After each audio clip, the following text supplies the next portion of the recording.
atudwa sa kwodie nso de atudwa se ebri bi obonyum one kwam yuji tonyum bia yatu din happy day na happy day ne baby oche na nato aso na so no e campaign ma nanado wa be chem die ntia no se ene ya nanado mo mo ya shinna no still sa asem no obeka na sinitwani ba kuso de atudwa chesa ewiase mu se opese ontumpo na wonkonkan ewa abrabomu a enyankopon ko na woso de wani tu ne so na kwan ne nkyerɛkyerɛ wudi so anya sa na wotwe wo firi wo de anya abrabo no ebeboatia wankasa Yesu dame Yesu dame Yesu dame odawonso mame dina samwa elekase osibesi nei Yesu dame nini nachi oja onyamija nini nachi no onfa no nka bemada Abusana nyumre yensam weni afrobi ni aboabo ne nyina no ade ababesomwo enasipiesie enko emaye na boafo efisose ne empenifo kanenam jesu ana huma ehunu so antina sia no enkoma Alhaji Hankuri Enterprise afe Ochimai Development Association sanso ena Ahenkan Marketing Department B Plaza Hotel Bimpama Plaza Hotel Jubilee Hospital yade akone kotu yade ase nyumako maku enumi ene diskatu yachi ama ya hoden ne akukuduro se yemfa anyume nonsia kan kasem emesom yefiadanti yefen funky Friday na yeti akua afrakoma studio ba tampa said da dinira da aja yesu aba omaya enyina da babia ebebo na anyumre yi udi achi o Facebook and YouTube a ubenya yen search Ahenkan 93.3 FM madun chenusu akwa weekend si manusu pansa agreka be yenso yebetu yebose de dameka no te so penfo okoto correction e obasra sorry dem ni Ahenkan we edi amount ana fafa 0594 841044 0594 841044 text message and WhatsApp medin de kwaku enin kusi buadumene Mame akua janawana esanse kase ne mu ade ne mu ohwamunti no information centers bebro duonum ne ekire wa man Ghana fana bebia wa mato apete a elmonas ye de echenkyerenche wa munie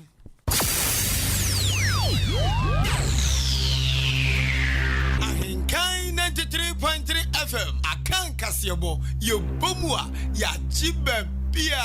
Anuti Kasiebo mubati anka ewo End Time Information Center Achim Asanteman Kwasiapia Online Radio ewo Asanteman Temu Kumase Aluma Suta Information Center ewo Jiwani Kwanta God's First Information Center Achim Betnase Alternative Information Center Yawsero Kanyame Information Center ewo Achim Achikrum Cooperative Information Center ewo Achekrum Die Yesu tumi ye Information Center ewo Achim Dwaha Awurade na ye Information Center Achim Apreku Gode wae boafu Kojo Kumi eye David Ba Information Center Dimpa Information Center Achim Asane Kosiewa ewa kosiewa krom Osono Information Center ewa Achim Esam Abnasemai Information Center wachim Abnase Nyame hine Information Center wachim Ofosukrum Ena Nyame Asam Information Center wo Achim Krobase eye Nida Soni Awurade Prince of Peace ewa Strasi Somwa Heba Information Center so som se twitwe ewo Achim da Intiamwa Junction Peace Information Center Wakokobe Eno Sewa Information Center ewa Achim Anyinase Ko Sam Information Center wachim achiase Keka no krobo eye Adom Information Center Peace Infobiz Watakrasi Tokuya Ebutu Achim Odumase Adwempa Information Center Ojinanko Jama North Chidom Information Center ewo ati Yasma Merade na se womu ye ekropa na komo kabom no womu cha akrafo mo kabom akobu womu kunu na woma sem ni nan se finance minister Onumnyafo Kenofurata so mampanisi sano esan say party ne woma dia womu ka hu bi na so Onumnyafo Kenofurata nkwantu me katibone emefra womu mu mese party no emegu woma ni mase emese mampani na nado dangwa gufuado his excellency nso edinti sandia MPs makoma kwadwo wotwe womu na kabom efra na nado say onsesa finance minister na anchebia ena domkuma no meche endis fonso womsu kabom ena mutintim nkrata kwa Ghana mrasheb defie ye frɛ bibi vote of censure no chese womsu hunsa finance minister no omotew kra akwaze se bi kromu ni a waba kurase ni aso wofo puru tugu ba bia so ne hye so no wofo na otwefa ne so ba asa asere wa ya bɔ ne tai eno no mu se onya de nti eno nso omampani sesa no na omaka no sesa de a wo mu famra kwan so atunhu eno nti wo mu ye vote of censure no edeko Ghana membership de fie na eno ena breso yanka so omkoto aba eno so hia nipa dodo na abato no ekoye visi wasa amaso ama speaker of parliament ate aginetu go se wo mu hwehwe vote of censure no mu na wo mu dua finance minister nso aba be kana asem na wo mu ba bia wo mu de asem ne to din ene kroye ebeba Ghana membership de fie anam we so ama NPP amonyeko membership de fie for eni na san ba bontin biem se woman na ka se yentu finance minister nanso no nkyerɛ sɛ de endis fo nso ka no womo ta womo ti esro womo adwen ene tro womo so adwen ti womo yomade a womo hwem anyama de ama bi nkwan eboso o yonga hwem yode tiko amane na ode ye ya menso me de prekontwere ene aponche ene ye to bia hwa ne nkwam na esro bia ne kwan ofa so eye na de ti eno ne asema NPP MPs no aka che NDC MPs ni se wom hwem nyomade na asemba kwa wom kan ye wa bra wom frensem twem mu von hyemu e wo Ghana membership de fie ene ye ena membership de anim omanfo a e wo afiduase asokore onumnyamfo nana ayu afri ye e kasa nina na o kyese o NDC amonyoko wom de esabi wom moma no so mpeso mu gu NPP abanani mase na bibia ni nso a enye wom fe na wom adwumpo nina ne se wom peso mu toto NPP aban no amemu no wom toto na nam nom twetwetwa na nam na ye bisi basa ama no se wom nim se na nado a emre dada wanyi pa nti wom kan kitua bi pe bonsa who are you ewo na nisu na fi ototo papa so sana go diegu na nke okoto aba wom atuatia NPP amanyeku no nanso se de onyame ahyehye no ahyehye de onyame atwe no no atwe wom any the game changer enu nti de wom ba bia na de ba ya adwuma ne aya adwuma tena o kire say NDC amonyeko ne de abribia wom kasa tia NPP fo no enu nti mo obia amfi wom nyoma de no mso nyoma de yentie onumnyafo nana ayu afri yo kasema NPP MPs ni na. We are back to the original position that we took, and that original position is to say that the Minister of Finance will not be the one who must read the budget and must not be the one who do the appropriation. This is going to be very soon for you to see the position of us, and we are going to be positively defiant on that posture until that action is taken. However, we are not going to support the cause of the NDC in the chamber. The cause of the NDC is premised on falsehood, propaganda, and reasons that are not justifiable. Their position might look like ours, but it's not the same. You will not be able to come to the chamber to level 10 issues that borders on criminality over a person who is not there to defend himself. And we have come to let you know, let you not confuse the public or yourselves about the cause of the majority and that of the minority. It is not the same. Ours remain as it is. We will definitely come back to state our position, and it will be that, yes, our feeling is the confidence in the finance minister is gone down, but for COVID and for the Russian war, he was doing very well. The economy is doing very well. Onumnyafo ayu every year to aso say and this fund person to finance minister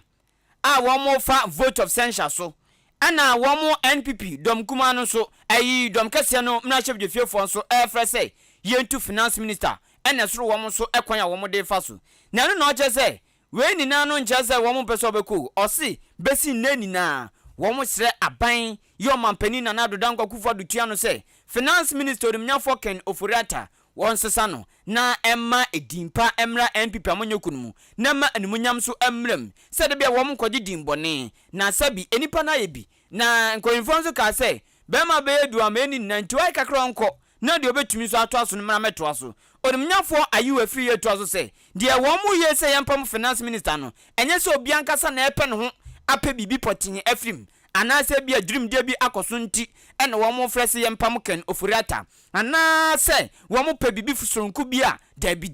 na mom wo mo pe Ghana ye ene se de Ghana fo dodo na frese yensesa no ezanse wo mo ni gidi oni mu biem no enu nti ene wo mo so ahu bia wo mo de o ma no tum se yempam Ken Ofuriata NPP MPs kasamafo ni. When people are hard-pressed, they have no understanding to the logic of competence and hard work. And when they lose confidence, the only sector that when you lose confidence, it affects the market and affects the pocket of the people is the finance ministry. And therefore, for us, we have nothing personal against him. Our position is clearly that if confidence has gone down with him, he must go. eni amuti ye eyam na hyebedwani ma omanfo wa fiduase asokore onumnyafo nana yawo afri ye ene ogina NPP mra hyebedwefefo ni na mu kasai wa abra mo friendsem twefo nhyemu wa abra wo mo epon emra hyebedwefie asetena no ena odi weni na tudwa na ejebo ene dedei eja enya bedru abrewanso yipuma wakwamu ni nyina ne sema me sarajo safo domi kwabenya emra hyebedwani ane wo waba bedru omaimu wo bedru yeso ne yehwe nim sa intida bempa na mami wo kwamra hyebedwafie ema mpenifo awodrodo manu tumu sa wakwa wo se yatwi na so evisa wa yemra hyebedwani ntiko se wotena watutu ne maye akwantua wotu ye no wo bia ni asema so se wotu kwan na wansre kwan everyone monyafo aban escape baben wono wafom ana mpo wakwakwote frɛ abru nefu aka wose wodetena no ya tunsa frɛ na ni nyina munya de a wo baaye enti se waba no kwakopie mu ade a wose ye twi na so ye papa na anu na nededwe ya ma hyebedwafo kwakwote na ase na tse wa motutu yankwohwa ma me Sarah Joseph na ebayo waba bepie mu ma hyebedwafi atese tutu ye kwoso wo nyina no wo bekire na dwen na no ana mama iji brane nsɛmtwerɛfo aikasa na nka ye tie ni nsɛm wo beka bi papa nso nsɛm wo kan ye no wo ka ni tie se kokoko no wo twa ne nsɛm so ana wo ka kitua bi de wo ka ye nyina se wo se wo de Nyankopɔn asepa ɛso wo de na kɔ aba beju fie asomdwe mu na wo ba fie susu de na kyese fie ani fie enti wo de nchia piesie pa na ekɔma de hye a wo mo ɛwɔ ne mpɛso so ye domi kwabenya mpɛso so wo no wo de nchia piesie pa na ekɔma na momu aka kyerɛ mu popi ɛsɛ wo mo mra hyebedwani a ye wo no ma me Sarah Joseph no wo kɔye a waba na waba ne so de wo ba bɛhwɛ amampum tuo pa na etimi akɔso adwuma na wo yɛ bebi a wodi si ye bia no wo ba bɛtoa so na ne mpum tuo akɔhyehye ne abasahare so anti wo mo ka omakoma ɛto wo yam ɛne nanu kwase de atwa mu kyese mami ɛne adehye bia wo ne potem ka wo mo bomu ane ne nase ne ayeyi nwum wo tu bi ye pa de nsama wodro atu dwotem sɛ wo kɔye ekodi nwuma bi na nei wawie ne nyina nti waba ne de empumtu adehye wo ne potem apre no wode ne nyina da ebegu apa eso. Thank Mechia constituency for as the member of parliament Yami Aduma Babidu and Amaba chamber. So yeah, the reception has been good. Yeah. I'm now back and back as a member of parliament to continue my duties. And so today's the first day and I'm hoping that the subsequent weeks are going to be good. Thank you. It feels good to be back. That's all I can say. Aye. Wanu wasu wakwaya wasanso aba na waba ne so enyuma ne woye no waba betoa so an wachesa wakwaya wabaye no wasanso aba ese domi kwa benyamra hyebedwani enti mpumtu a wodura na woye no waba betoa so mambumtu akwankan wo ne mpotem nti wo bia nka na komanto ne yem ne na wo mu kika kanyina wate waba no waba betoa so pepepe ma me Sarah Joseph ayemra hyebedwani ma dehye a wamo ewo domi kwabenya empeswa eso enkran empumpuni mantemu na sikasam ene de bibia mpenfo mpubu bebi se kwanchan ade efe ye de sika ene ye enti sika de so yu Nyankopon firi on ma nsem empempi o manfo bidie no dodo na aka se uyi nyam firi a sika ene o so hwe kira kwan esanso obedidi o obenya baabia da omofra benya baabia si bibia betutom din obi nkoye dede ofie nini na eye sika enu nti ana mbiri bi pani bi ba ya oda so tiase a obeka say sika empedede na ese enukra tudu enam suma owura Samuel Kobina anim oye government statistician Emma Ghana Statistical Service GSS na osanso aye professor of economics ewa University of Cape Coast UCC openyini ade atudwa say emprempren Ghana yesikasam ene se de onsem tie na dollar akosoro na Ghana yesid na edi no eda form de tie na tenam na hoden no atekora na nimonyam no ayira ekoba ne sa oton banchi bode engugo force oton sausage enam edi yasim bibia ebo bekosoro esanse nuoma dodo na ye krafi amanone ene ebo mamu Ghana anum says pa omanfo to onuase kora ye kra edifro bi maso empu edua odi usim wa bra ko didi awie okọ be man kwan wie okọ mia odo bi ko di wie a nua na odi usim no wo mo kra edifro bi maso candle ye kra edifro bi maso match simple ebi won ma ye kra edifro bi maso na nneoma bu won ma ye ka to se ye kra free broni so ebroni maso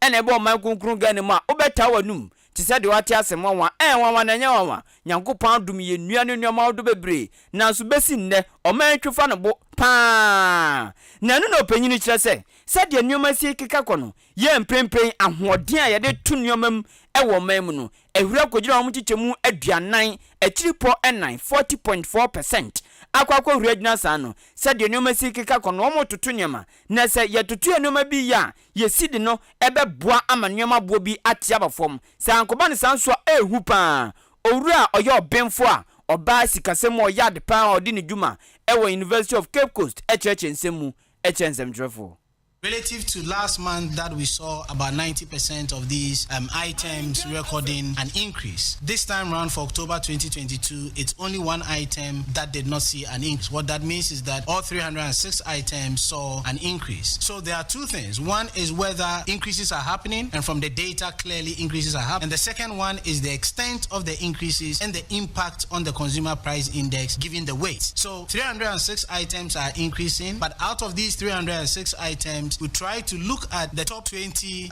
items that saw the highest change. And we all know or expect that of this top 20, we are likely to find diesel and petrol as part of it. And indeed, diesel and petrol saw the highest increases. But if you go through the items, their contributions are 0.2% and 1.4%. Whether we've picked or not, one depends on what has happened, the items that are going to be affected by the price increases that we've seen from a petrol, a diesel perspective, and the length of time that is going to take, whether it's short term, it's long term, or there's a lag effect, and thirdly, the effect of other policies that are going to come through. Tiedrofuno hwegu na tumizampa wanko saito ebi ni baabi one nam na tumiza obo akwaduro na osen no na se bi won mom kosua bebe nan abrovdin abutu bi abrovdin bewie onya hwe mfrim obekobekum no twakube obekobekum no ye mobile money arade eguma wodo bebri opanyina mutini ni oyo benfo Samuel Kobina anim oye professor of economics ewo University of Cape Coast UCC ochre economics ewo honomo osanso government statistician esu ena mutini no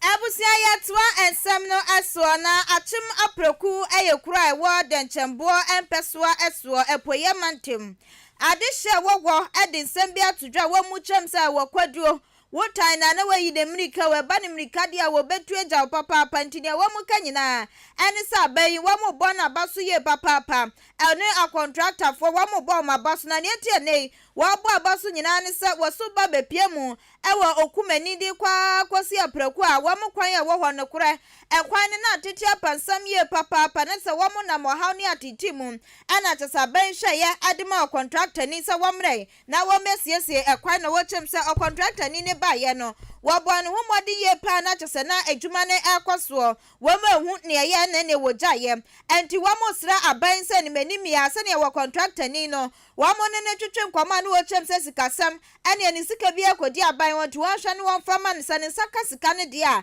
ekwan no beba beto aso nti no wo mo sra aban se sikasam bi ekoso wo ne wo contractor ni ekwan ne hye ne san wo hwa na wo mutimi siesie sika kro no won fama contractor ni no se ne be ekwan no betimi aba beto aso ni nyina ne se wase adehye ni timamufo wo mo mpotemu no wo mo braye papa ne adwadifuo wo mo so tempempen kwa saso anadisuafo so bra papa ne obehu odisuani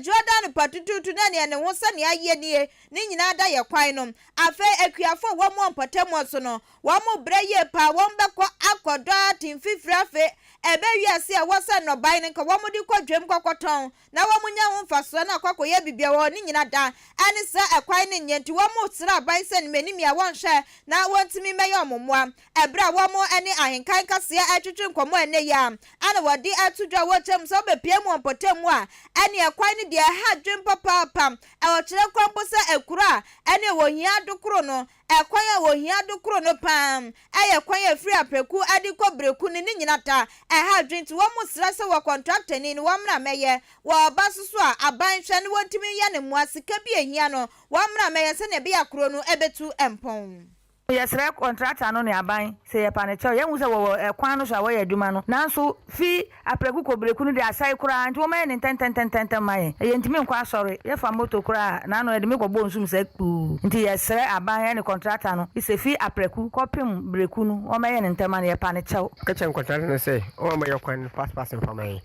no ofio akọ breku no ye ze se efiri jiri kura na ho no sun kwan ntimi ntwa agodufu kwa ombedi wo kwan so kura no o mutumi omukugwa yebe sedense ya hakwan no bisa sai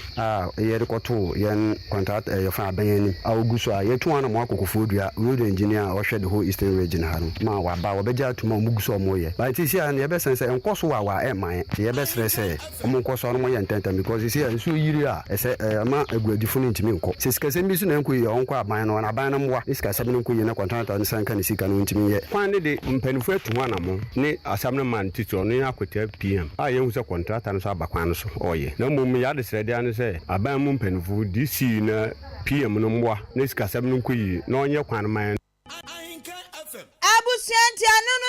adihia wamo ewo achema preku na ne wamo echo wamadwen esrapa na wo behwe kwan pa wamo nam se ne akuafo no wamo brapa papa busia kwan ni twegu wo Facebook Ahenkan 93.3 FM ya tro ya kese nti bra na behwe kwan adihia wamo ewo achema preku wamo nam so asukufo we kura wamo bo aban na baso wamo se aban no wa shasie enti wamo bo na baso wamra meto aso na wa shasie na wo jaye no ene kwan na se manwu akasa so atutu ensu ataso nya ensu kitwa nti na suku ni ejoada no papa bi amike insu ba na wonnam kwan we su ko school bekwa ko do school na tese ni school atade no aye bibia wo office school su emra de na no so akosa na adihye ni kasa wie ye pe ana wodi kuro awo empotemu na nata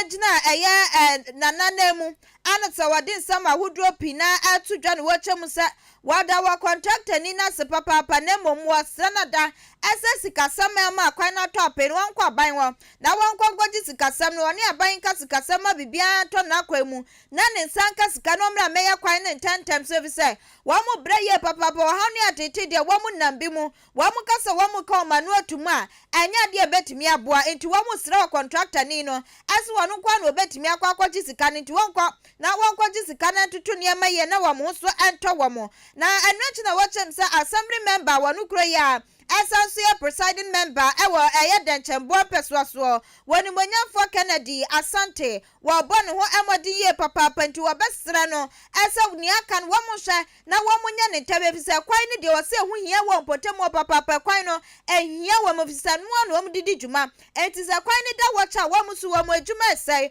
wo ha ni atete no no wo mu na mu wo mu mpene santi wo ma hyase no wo mu hwe na wo mu enwie nedi kai be da brother asane ada Ahenkan FM so as papa be mritie bi no otua na momba efa yen kwan ho a betwitwa amofra ko school ni ade ache bia na abansum enti wo ye bedu aprekuya na ka fia ko breku no no ya sami men ya Kennedy tu ho anamo isi won atwa to be ya ko du breku na bom kota ne de bedu ha ne fia ko no wa ya mai wodo won saka na bije mi se ni nya iska 70 be sra banse ompia wo na enwi pemaye na akodi ama na tuma boaye because ufia kɔ kede ufia kɔ da edem na ne beka na sa Ahenkan nya minhyira won papa because ne far ba nyina fi won asa na disi no ne ade nyina bam etimi sanka bio e ba sa disi ya ha no ona boy ha no won fa nche because won nyina hu se de mpuntu papa yedamase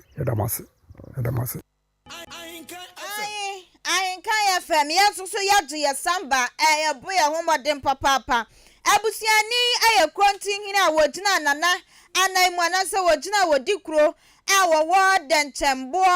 ekro bakwe din ada asoa ne achim apreku nana obin denchira anata woje bre adisa nsemi nyina atudwo chem se wo bo mabase wo ma hyase na mom ne wo ma hyase no wo mo hye na wo mo fanko awieye pa eye fiki funky Friday na wasugusu ya wutie ewo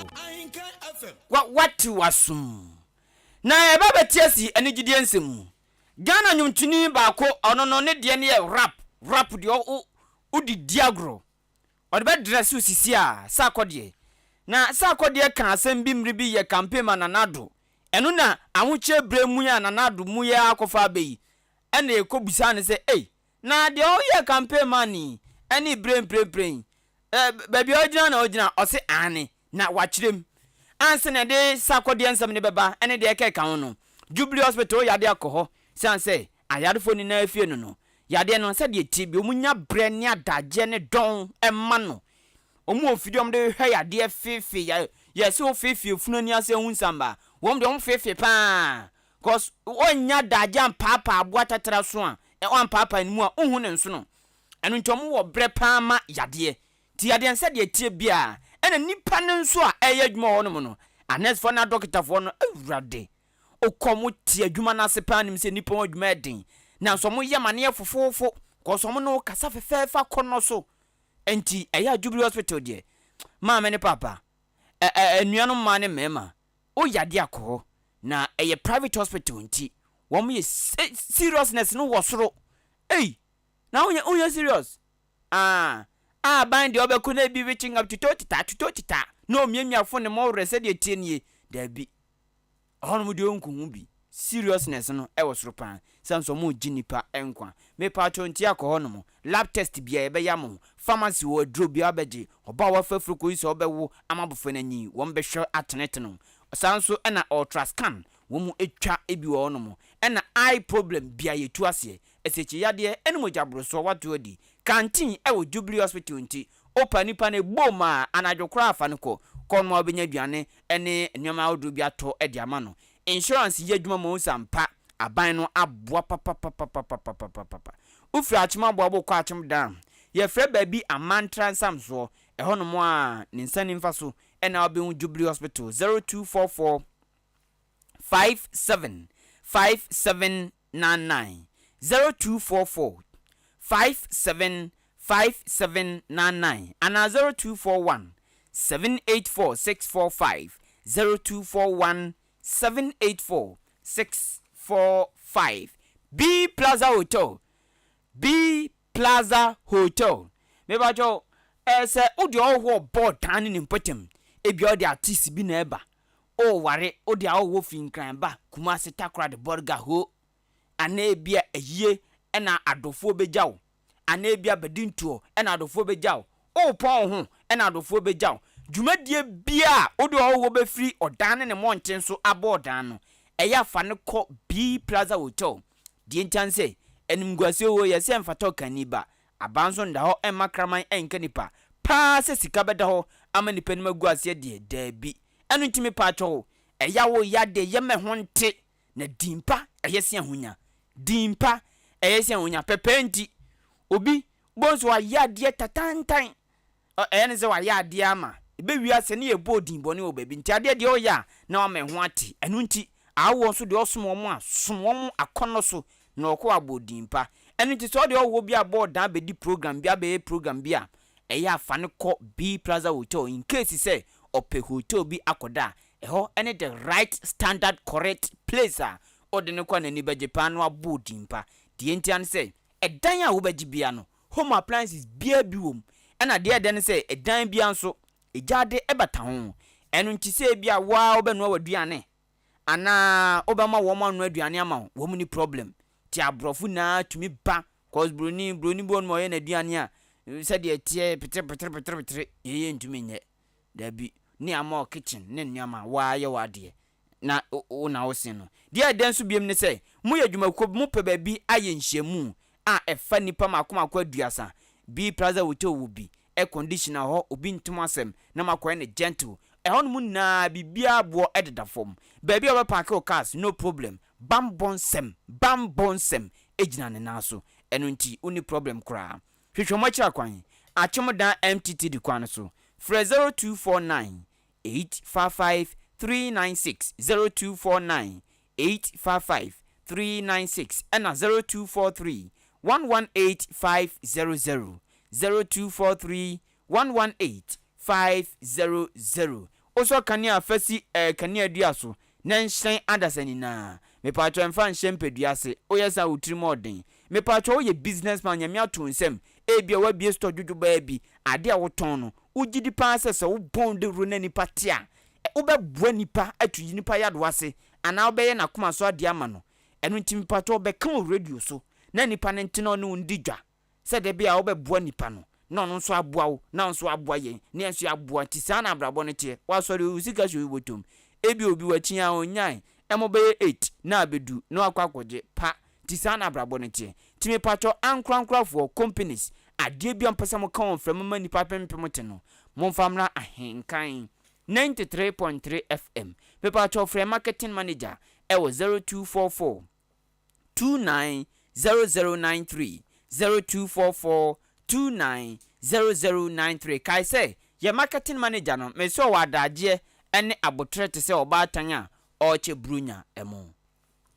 Afei Alhaji Hankuli Enterprise Provisions na dia wai na wope eniema no se ebusu ene yesi niema boa yeden enti obi timi kofa ade pa na ode esie wo ya ne den onton wo twen se bo ne bekosoro ekoba ne se ha dwunye papa Alhaji Hankuli Enterprise wono anya ne sa wakofa ba ne wo hihya ton wagini sika gu ne botom enti provisions no dia wai na wope ni general goods niema no edoso papa emu na wope milo sugar kwel oyo ni nyina bi wo ho sobotin ni ade ni nyina benya bi ewo Alhaji Hankuri Enterprise nti adisuafo na mo wo entroaso sukun mu na provisions na kase na ya mope wasemum na momna magine ma ne mu pe bia ne mu hia bia mu benya bi frɛ na ewo 0245 447138 0245 447138 Alhaji Hankuri Enterprise ewo Achimoda wawo opportunity bank no any South Brimroa bank omu finfini pe ana wawo bo adwuma dendendia enya sem ketwa empumtuo so ehunhia ye papa wa adasabia na wo se empumtuo timi ba wa brabo mu wo se wani gi empumtuo hu enu nti na Wachiman Development Association aba sane ebe ya Wachiman esu betumpon intine obeye nie wo beba Ahenkan FM ya so ye ha wo ba no aba betro udin wuchro din wi anu wetua 10 cedis afei busumi bia so betua 10 cedis ni aboaboa no kakra ade apre impuntuo ama Wachiman ye nei ahyase ewo aboaboa tisa aboaboman ye wo ma empumtuo ekoso wa ha ne nyempumtuo ketwa bra na behwe saa bi ne epese Wachiman potemu anyina eyenti ana ekoyi enso abanchereche mu bia simidie ne na wafra emei 0594 467029 0594 467029 na woni mpenifo atwetwe enkomo ensemise bia wo bia no wo bisa wa ma won beyi wa no kama namba kro ya asukura ne sanso ye momo obetimi disika na faso mpenifo ansa beka na ne wo matro wudin ensemise bia wo bia wo bisa wa ma won beyi wa no namba no 0594 467029 0594 467029 afia busia ye to akasenso ya tiesi eni gidie nsemu Ahenkan FM what wasu na Ghana nyuntuni baako oye rapper fast pa sa kodie ana dodo na de fe no nyumtumu na enche bia ana sa kode ni di ankasa de Michael Owusu ado na enche bia no ne Kwame Eugene ebo nyum bia edian na da enyum ne so eye happy day na happy day no nyum ne koso nyum ha sa kode tisim bra na na to aso na sa na to aso no sa na ewase kire na anse na no de yentie nyum no baby o ka sa asem na mra Port me kai me the J mo ehile go abaso bampenye ne fo so ka sembi so woni pada se ni bia ho onenso yesa me ne aban ne wo wantwi na se dum so bae na me kai ya inflation crash o me bosso nti enne se me da kanem na me mbabe ko school free dia ene me tuche mama mo fa me bone cheme na na toaso everybody give glory yes so we no me o mini nani para why me see your baby it's the other baby cho Ahenkan FM Ahenkan FM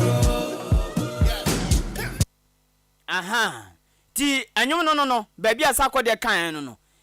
Eugene so de ne de to aso de ne we to aso kama no ti ehonu mo na na wotwe mu sako de koye interview na semtwofo ye kobusa nze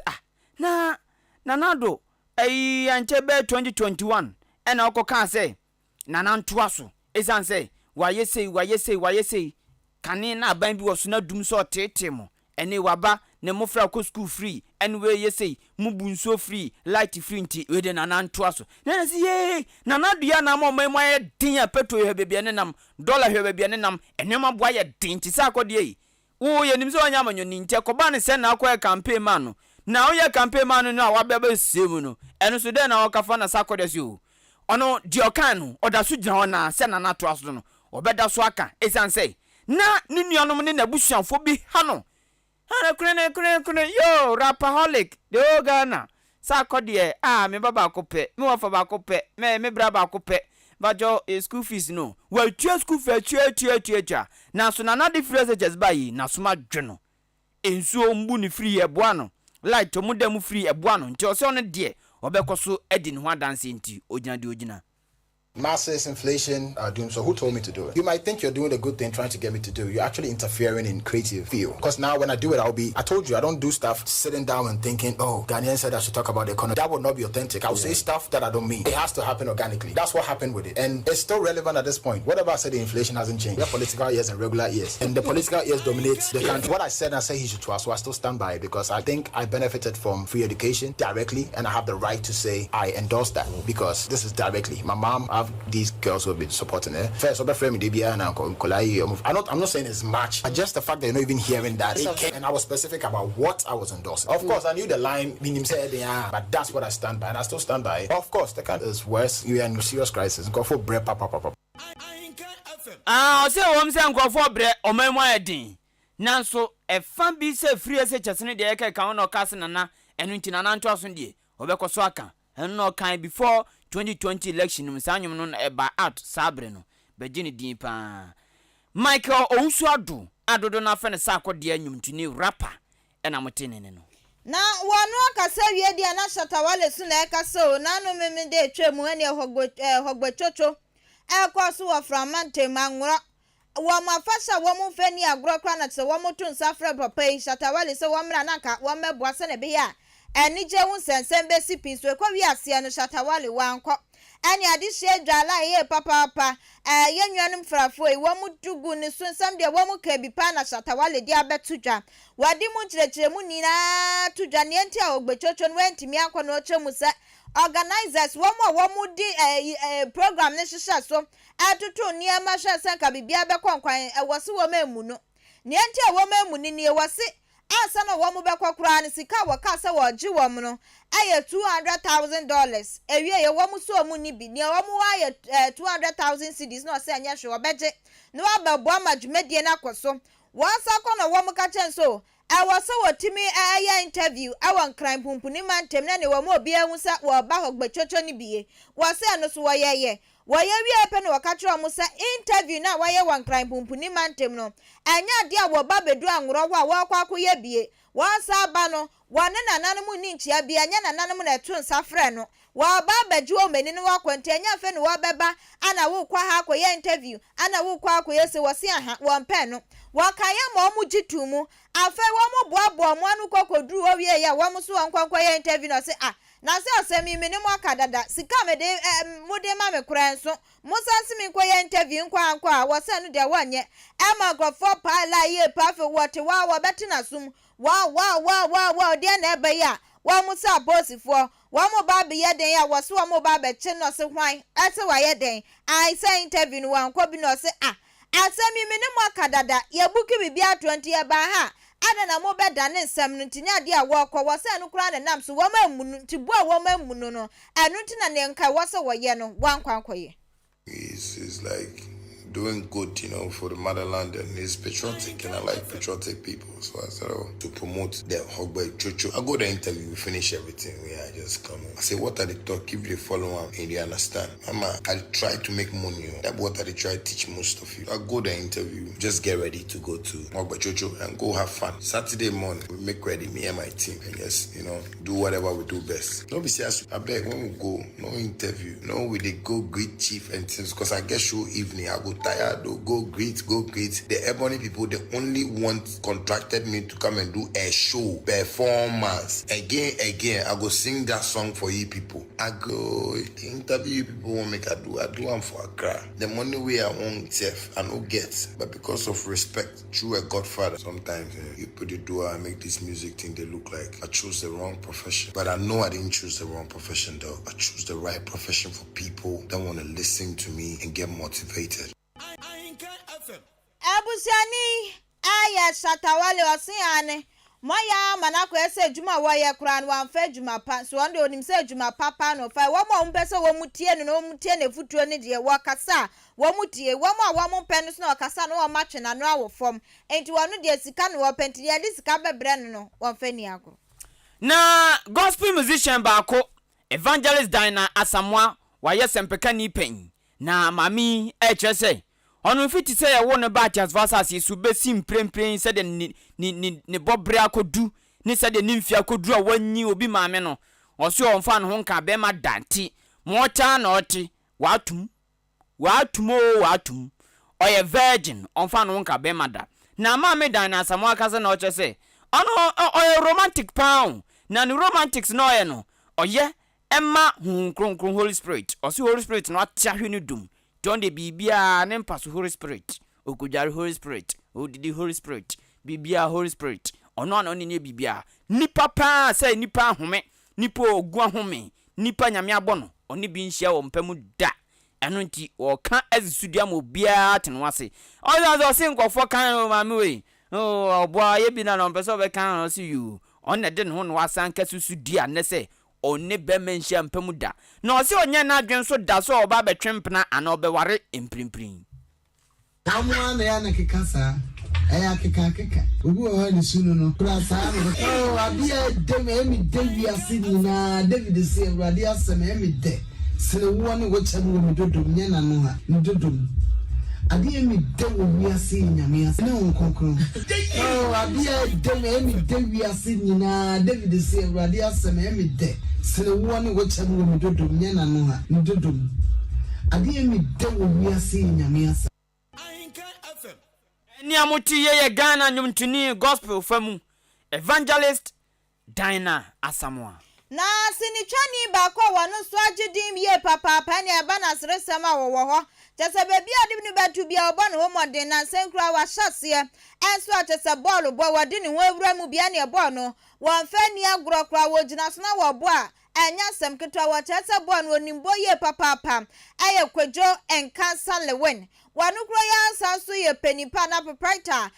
wada school edi eda so any Great Minds International School na kwadwo enkansa lewen na kasa no chem so nyame adom ene hwa na brabo bobo wa sha brabo sna kakra wodidi mu obepie mu wosinitwe mu no wase won chance ni kura ne na tse nya mpimienu 2000 we chance ni a ama tse abru so wo chem se ne wetwa wenchenten kura no so de ka ho a abru so na wacha se ewenyina no nyankopon adom ana tse wotimi yeye nyankopon na akura na ama tse wati bia be no chem se nei wana momontin so wo ni fie kura wote ese bi mu tro ayampia ensem bia no obi aka kire ne so no lewen wesi na so ana wesi nani entini akoso nyina bonya de a wahu ne wahwe na ani twedi amponya nyankopon webisa wano a ana atutu na namoso ma no na twedi amponya nyankopon na wahwe no wochem se wano nanim na wakọ ne wa na chi de wetwem wasan wontinya afa ne wakọ da nani akohwe ne yakoso wonechi ana wacha se nhyehyɛ mapa na nyankopon ahyehyɛ wonenim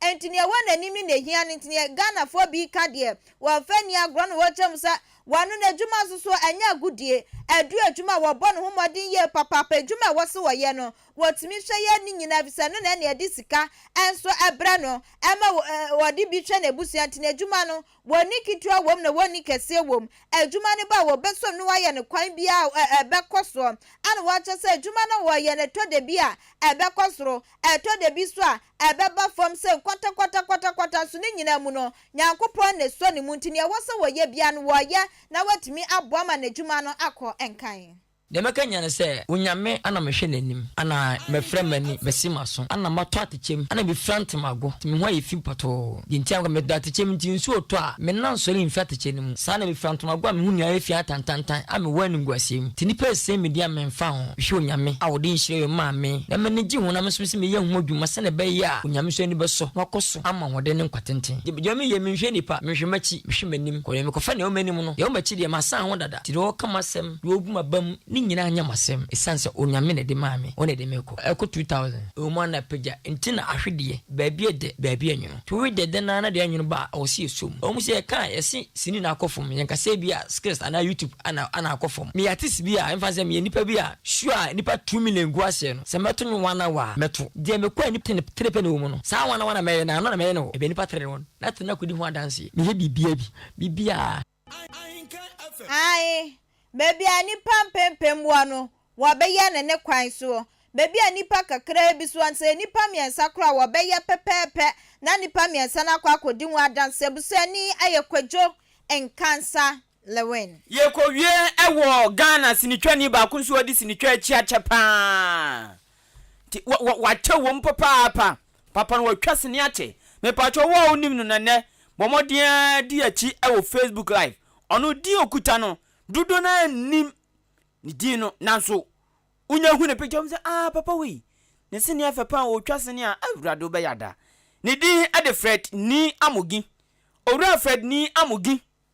enne onya amfinhama akomaku aduoson nan 74 ne onya 74 years e watas vasasi so na ne kasemu odi ne baby na o chese ono isi ade emprempre o hwanu mu ase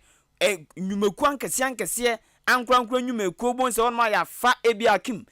ye brands ambassador emakusi enterprise bonse bia be fa January ene brands ambassador emakusi academic hwan ebia bonse abefa wei kusi corruption team no na fefe ntoso on se do hwan mu ase nyumeku bi ba ne nchen ne na be din so afa ne se o maye brand ambassador emo madwumeku na yentie nsema Ghana sinitwani a wadi sinitwa achi achepa owura Fred ni amogi edituja fa asasem we hu. Well, one wish I would want to have for my 74th birthday is to see myself on billboards as a brand ambassador. I wouldn't want to die before before I'm mounted on billboards when I wouldn't see what Corporate Ghana did for me. So Corporate Ghana, here I am. I'm prepared to be a brand ambassador for your product. Use me whilst I'm alive, not when I'm dead and gone. Thank you. What wasum? Wei eye Ghana sinitwani ba kwa wadi sinitwa achi akoma to ne yema chese waba ana wochem se ba waba ikura obi antwe na so obi anka hwe enkyere no wasanso aba betena se na waba bedi ne nyuma sa na wochese adichie bi wana sa wo maimu ewo no enkrofo bi hu hia papa pantie bodi nse kokosi wo manan mu a eni kwan se wutena fie na wojuju ho eye niema bi a wope wo se akoba ne sa ha dwen eye papa no chem se obi got me etna fie ne fo polyboli du wo kwa ya ne age na dwuma fi nsem ensoma me sara adwasafo wo se ba wa ba Ghana fo mu hwe obi enu a wo beka hwe ana ye bo asamo keke bi kokoben wonu so ade aba wo chese kase no adidem wonu de age se wante time aso no sianya boy ya ne wote ho pramunya to ya na se wote ho na wotie nsem no wachia ne mame Agata Okran ene officer wo mu nyina date oda Morning Star wose kase ne adidem a wo mu etie nyakopon enhira wo mo papa ana wonu so ede ba ye me fa Facebook die entwaso Facebook dia me yede twaso no ena me di Steven Kwaku Abuaje osodi free wo bieja amoaman ose Ghana sikasema anwene se ayaka ka MP ka DC ka minister ka aban ka aswafo ka obia ka professor se ka doctor se ka obia no dem se sikasem de enya kra na no no che se aka no nko ni susua ne se nka roto se ya twam no yen san famra cause ebe boama ya bobo sika no ama san peja Ghana yisika sempanti roto se no de ken famra nka be boa pa o se ochia anoma didi o organizer anoma didi o se ochia papa eno nso dia odefa Facebook live by no Abednego Nana Asare o say oma ya achi ema yadwo baabi o no ade achi ena anum say de ade asanti o say oma ya achi ema yadwo Ahenkan ye adwuma papa patitu na poema ntemu ene Ghana pa Nyankopon hyira yen na o say MPP ni Ghana for yen soro waka wadwo asafo so na sami yen soro waka wo so seni senti se nipa ba ko pe wafa parliament se de e wabusua de open na ade utumi ko hyema opa no aba how a nipa mpempema to aba ma o se ko parliament ko premier mama omo no na watu adwum ne namba bi kra aso obi a otikam na trotro kam no bia yimframa bosu wa yini ti dia hwe window mu kra ada onte hwe kra zo ohia bi sa na adwasafo ye to o se Ghana for sodo ne so o se yenhwe o ye mfantum bi se yenhwe ayi America omo finance minister